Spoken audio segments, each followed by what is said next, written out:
வணக்கம். நம்ம இப்போ எங்கே இருக்கோம்னு பார்த்தீங்கன்னா, புதுச்சேரி சென்னையில் இருக்கிற கிழக்கு கடற்கரை சாலையில் மரக்காணத்துக்கிட்ட இருக்கோம். இந்த இடத்துல சாலை விரிவாக்க பணிகளுக்காகவும் மரங்களை அகற்றிட்டு இருக்கிற பணிகளை நீங்கள் பார்த்துருக்கலாம். இப்போ நம்ம நிற்கிற இந்த இடத்துல பார்த்தீங்க அப்படின்னா, இப்போது ஒரே நேர்கோட்டில் நிறைய வேப்ப மரங்கள் இருக்கிறத நீங்கள் பார்க்கலாம்.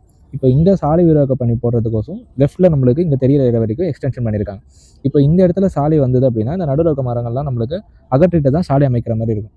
அதுக்கு ஒரு தீர்வாக இல்லைன்னா ஒரு கருத்தாக சொல்லணும், இல்லை ஒரு தாழ்மையான வேண்டுகோளாக எடுத்துக்கிட்டால் கூட என்ன பண்ணலாம் அப்படின்னா, என்னோட கருத்தில் இந்த சாலையை நீங்கள் இதை அகற்றிட்டு அமைக்கிறதுக்கு பதிலாகவே இந்த சாலையை நீங்கள் இருவழி சாலையாக போட்டிங்க அப்படின்னா, இந்த மரங்கள் நடுவில் உங்களுக்கு டிவைடர் வச்சு அதில் நீங்கள் செடிகள் வளர்க்கறது பதிலாக ஏற்கனவே இருந்த மரங்களே உங்களுக்கு டிவைடர் இருக்கிற இடத்துல உங்களுக்கு இருக்கிற மாதிரி இருக்கும்.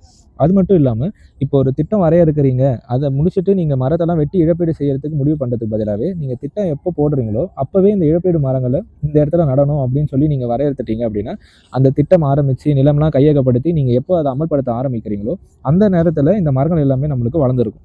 அப்போ அந்த இழப்பீடு நம்மளுக்கு சரியான நேரத்தில் சரி செய்யப்படுற மாதிரி இருக்கும். அதனால் நம்மளுக்கு மரத்தை இழக்கிற மாதிரி இருக்காது, இழப்பீடு நம்மளுக்கு சரி செஞ்ச மாதிரி இருக்கும். இதுதான் நான் என்னோட ஒரு தாழ்மையான வேண்டுகோளாக இந்த பதிவின் மூலமாக சொல்ல விரும்புகிறேன். இதை ஏன் இந்த சமயத்தில் நம்ம வலியுறுத்துறோம் அப்படின்னா, இந்த மரங்கள்ன்றது வெறும் மரங்கள் இல்லை, பல உயிர்களோட வாழ்வாதாரம். அதுவும் இத்தனை ஆண்டுகளாக இந்த மரங்கள் வளர்ந்து எத்தனையோ மனிதர்களுக்கும் நன்மைகளை தந்திருக்கு. அப்படிப்பட்ட மரங்களை ஒரு சில காலங்களில் செய்யக்கூடிய மேம்பாட்டு பணிகளுக்காகவோ இல்லை விரிவாக்க பணிகளாகவோ வெட்டுறது ஒரு துரோகமாக தோணலையா?